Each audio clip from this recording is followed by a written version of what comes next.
hip flexor stretch. So for these, it is going to be a active stretch, so we're all going to be moving. Whenever you get into your kneeling stance, you're going to want to make sure that your shin and your ankle are, your knee and your ankle are stacked. So you don't want your leg to be all the way out here. You don't want that long of an angle. You want to be at a 90 degree, okay? So with this back leg, your foot will be flat. It won't have your toe stationary on the actual mat like we're doing the lunge. You want to have your toes flat on the mat. And then for these, you want to make sure that your pelvis is tucked. So you don't want to have a huge arch in your back like this when you're doing them. It won't be actually stretching these hip flexors. So you want to make sure that your pelvis is tucked. Well, I like to instruct people to kind of tuck their pelvis, because if you're not body aware, you're not going to know how to tuck that pelvis under. What you can do is place your hands on your back, right here on your back. When you place your hands on your back, your fingertips are going to land right on the small of your back, right where your lower back meets your glutes, okay? This is where you'll put pressure on your fingertips to tuck that tailbone under, okay? So if you do not know how to tuck your pelvis or don't know how to move your pelvis, put your hands on the small of your back, and then where your fingertips are, put pressure right there and move your pelvis as you're putting pressure. So you're just gonna tuck that right up underneath, okay? So instead of having a huge arch, you're just gonna tuck your pelvis. When you do, you'll feel a stretch immediately going all the way down your leg.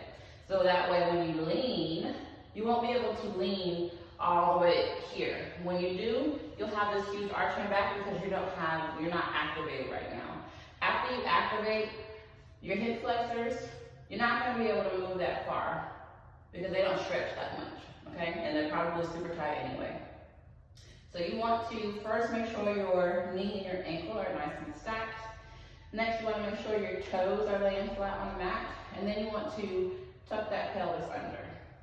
And then we're going to lean. Lean, breathe out, and then bring it back. You're going to breathe out, and then bring it back. So with these, ideally, you would be breathing with your diaphragm, your belly will be full of air, and when you breathe out, you're gonna go ahead and try to force as much tension as possible. So with these, it's gonna be hard for us to get tension throughout our body using our hands, our fists, like I've demonstrated in other videos. So I like to breathe with a hiss when I do these. It causes tension in that rib cage, so when you're breathing with your diaphragm, all of these muscles are working together to give you the best stretch possible, okay?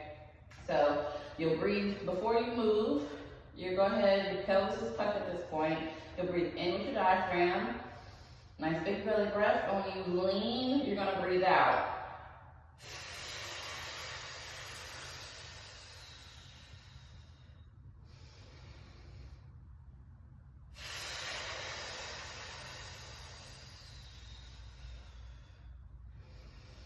And the more you breathe, the deeper you'll be able to go into that stretch because you're getting that oxygen to these muscle fibers and they're relaxing and all that good scientific stuff.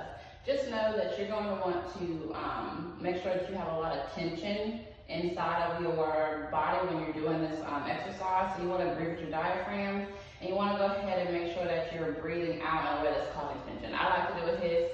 If you know any other techniques, you're more than welcome to go ahead and practice those, but it is important to have tension. So if you are stable enough and you want to go ahead and ball up your fists when you're doing this, you're perfectly welcome to do that as well. But when we do the kneeling hip flexor, it's going to be both legs, okay? It's always going to be both legs.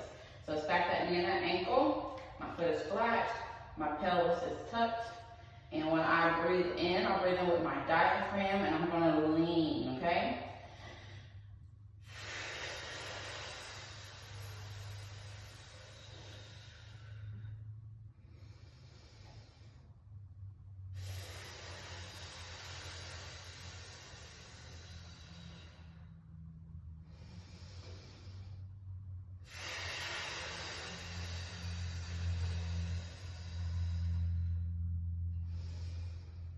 And that is the basics of how you do a